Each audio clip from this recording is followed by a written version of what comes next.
Hello there guys and welcome back to 100% Chelsea for my preview of the Tottenham versus Chelsea game, which is obviously taking place tomorrow night. First of all, I'm a little bit sick, so that's why my voice might sound a little bit strange. And also, as you can realise, I'm not outside Stamford Bridge anymore, sadly. But that's what it is. Had to come back at some point. I know the quality isn't as good, the sound isn't as good, but we're working on that. It should improve over time. So please stick with us up until then. But yeah, let's get into the preview. Obviously, playing Tottenham away is always a huge game. Probably our toughest and most important away game of the season. Maybe they're not the strongest team that we face, but it's simply because we hate them a lot. They hate us a lot. It's just a massive game, innit? I said it before the home game against them. It's probably our biggest game of the season because, keeping that winning streak at the time, the 26 years not having lost at Stamford Bridge against Tottenham.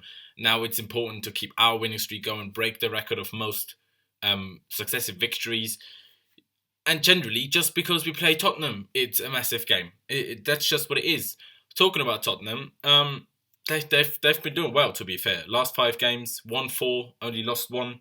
They're 5th in the league on 39 points. So, the last 5 games, just a few days ago, they beat Watford 4-1. Very good display by them, to be fair.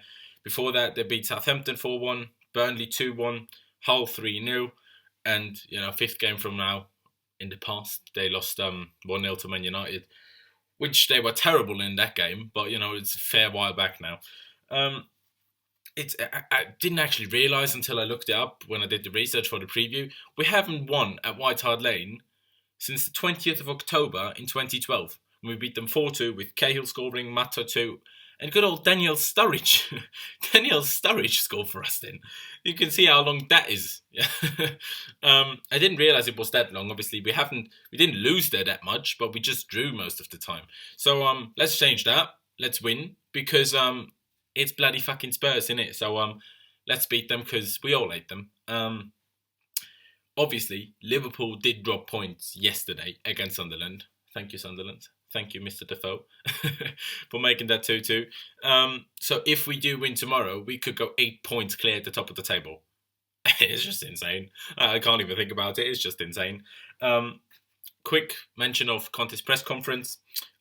He said there's still room for improvement for Chelsea in playing in this new kind of... We've been playing it for a while, haven't we? But new system. There's still room for improvement.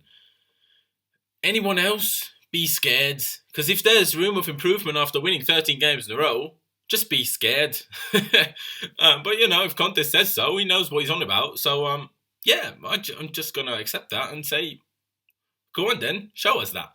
And also he said there's no injury problems, no injuries for tomorrow's game, which obviously shows how much work Conte and the players have done in pre-season, because everyone else has injuries. Even John Terry's fit now; he won't play, but he's fit. Every single player in our squad is fit at the moment. It's just mental. He talked about David Luiz's injury. He's been playing with some sort of bandage around his knee ever since Aguero, sort of almost broke his knee or whatever in the Man City game. He said that injury has been improving as well. Of course, he's been playing, but clearly not to 100%, according to Conte. But yeah, all of that sounds obviously great. Going into the game tomorrow, talking about the lineup that I would use, pretty much everything's staying the same, but 2 things. Obviously, against Stoke, Nemanja Matic was, I think, rested or not being played because he was on 4 yellow cards, and now he's safe to play against Spurs. Obviously, it was a tactical sort of lineup change as well because Fabregas going forward is better than Matic. But yeah, I'm pretty convinced that Matic would come back into the team. And obviously, Pedro served his suspension against Stoke. Now, will he come back? Willian scored 2 goals. But Pedro's been on great form, before he got suspended. Scored 1 hell of a goal against Bournemouth. When we played Tottenham at home, not too long ago, he scored 1 hell of a goal as well, getting us back into the game just before half-time. So I'm not so sure. I'm really not so sure. I think he might go with Pedro. He had a rest now, and it obviously, even if we had more rest than other teams, it's still helpful the more rest any player had. And Willian and Pedro, I think, are pretty much on par at the moment. Like, he's performing better. There's some areas that Willian's better in and some areas that Pedro's better in. Simply because Pedro had a rest now for almost a week. I just go with him.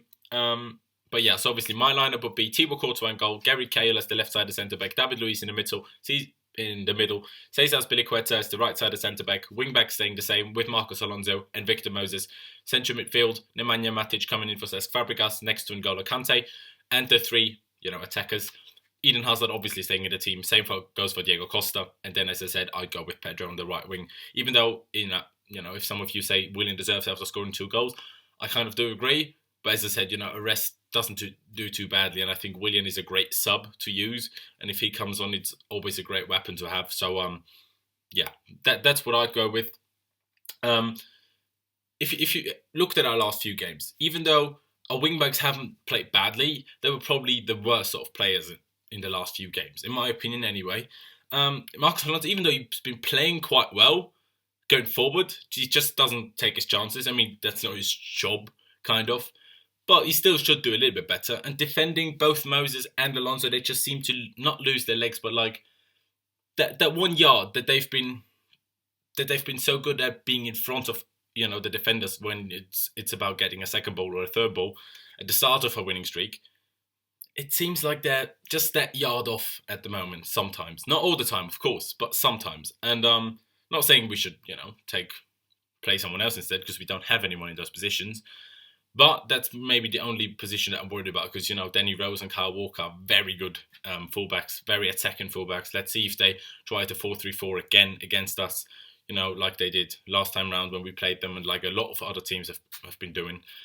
So that is obviously, I'm not too sure what's going to happen there, but they're going to have their hands full with a lot of work against those two. But yeah, going into the game, it's a difficult one. It's a really difficult one.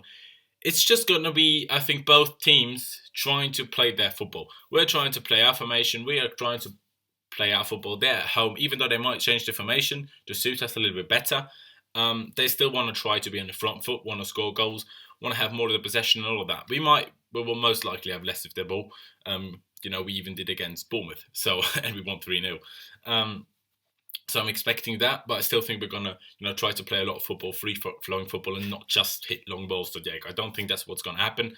I think it's going to be a very open game, but I think we will just about nick a win. I know Eunice went for a 1-0, but me personally, I'm going for a 2-1 because I think, I don't know, we conceded 2 against Stoke. Spurs have been scoring a fair few goals recently, twice 4 goals in the last 2 games. So, and we, even Watford scored against them. Southampton scored against them. So the likelihood of us getting 2 is probably quite high. So my prediction is 2-1. But yeah, that's pretty much all I've got to say. My prediction, my lineup. What else is there to say? So that's it from us. Thank you guys for watching. If you did enjoy the video, please, hit the thumbs up button.